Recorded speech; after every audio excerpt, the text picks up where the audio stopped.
یہ شروع سے پیغمبر حسن و جمال حضور علیہ السلام کی توہین و تنقیص کو شعار زندگی رکھتے ہیں.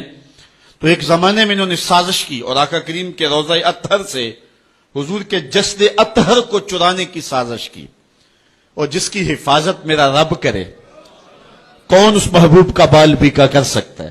یہ جو کچھ ہو رہا ہے یہ ہمارا امتحان ہے، ورنہ جس کے سر پہ وارا فانا لاکا ذکر کا تاج میرے رب نے رکھا ہے، بھلا اس کی شان کو کوئی گھٹا سکتا ہے؟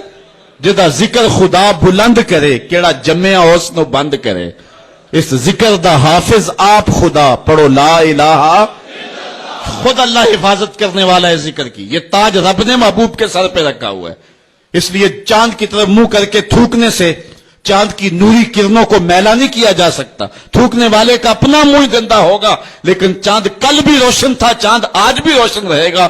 مدینے والے چاند کی عظمتوں کو کوئی گہنا سکتا ہی نہیں ہے، کیونکہ جس کے سر پہ ورفانا لکا ذکر کی چادر میرے رب نے تان دی ہے، اس کی عظمتوں کو کوئی گھٹا سکتا ہی نہیں ہے. یہ امتحان ہمارا ہے، یہ آزمائش ہماری ہے. اللہ اکبر. تو میں نے کہا کہ یہ سعادت مند لوگوں کا مقصوم ہوتا ہے.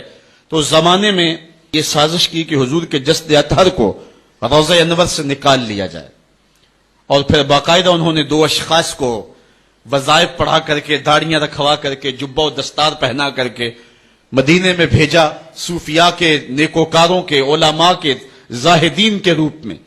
اور انہوں نے وہاں ایک جگہ کرائے پہ لے لی اور اپنی کارروائی کا آغاز کر دیا. وہ اپنے کمرے کے اندر سرنگ کھودتے اور روزانہ مٹی نکالتے، اور رات کے اندھیرے میں بقی کے قبرستان میں قبروں کے اوپر مٹی ڈال کے آ جاتے، اور سارا دن تسبیح لیے اللہ اللہ کرتے رہتے. لوگ کہتے کہ یہ تو بڑے صالح لوگ ہیں، اور پھر لوگوں کو خیرات بھی کرتے. لیکن کارروائیاں اور انداز یہ تھا، لباس خضر میں رہزنی کر رہے تھے، اور یہ ڈاکو اور یہ رہزن لٹیرے ایک بہت خطرناک مہم پہ آئے ہوئے تھے.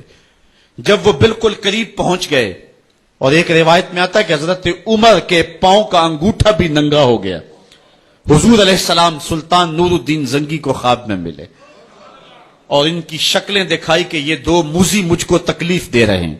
تو سلطان فوراً اٹھا اور کہا مدینے میں کوئی غیر معمولی واقعہ ظہور پذیر ہوا ہے، اور اس نے جلدی سے کچھ سواروں کو اپنے ساتھ لیا اور کچھ خزانہ ساتھ لیا، اور فوجوں کو حکم دیا کہ وہ تیار ہو کر کے جلدی میرے پیچھے آئیں.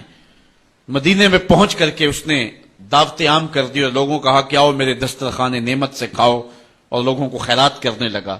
سارا مدینہ اس کے پاس آیا، لیکن جو شکلیں اس نے دیکھی تھی اس کو وہ نظر نہ آئی. وہ بار بار پوچھتا تھا کوئی رہ تو نہیں گیا. لوگوں نے کہا کہ نہیں، سارے جو ہیں وہ آپ سے خیرات لے گئے ہیں. ہاں، دو شخص ایسے ہیں کہ جو بہت بڑے سخی ہیں، ان کو تو ضرورت ہی نہیں آپ کی دہلیز پہ آنے کی. بادشاہ نے کہا مجھے دکھاؤ وہ کون ہے. بادشاہ کو شک گزرا یہ وہی تھے. جب سامنے آئے تو بادشاہ نے فوراً پہچان لیا. کہا کہ میں تمہارے ڈیرے پہ جہاں تم رہتے ہو وہاں جانا چاہتا ہوں. بادشاہ تفتیش کرنا چاہتا تھا. جب دیکھا تو تسبیحیں لٹکی ہیں، مصلے بچھے ہوئے، قالین بچھے ہوئے ہیں. تو بادشاہ مصلہ اٹھایا، قالین اٹھایا تو نیچے پھٹا تھا. جب پھٹا اٹھایا تو نیچے سرنگ تھی. پھر بادشاہ نے ان کو جانوروں کے پیچھے بندھوا کر کے چروا دیا.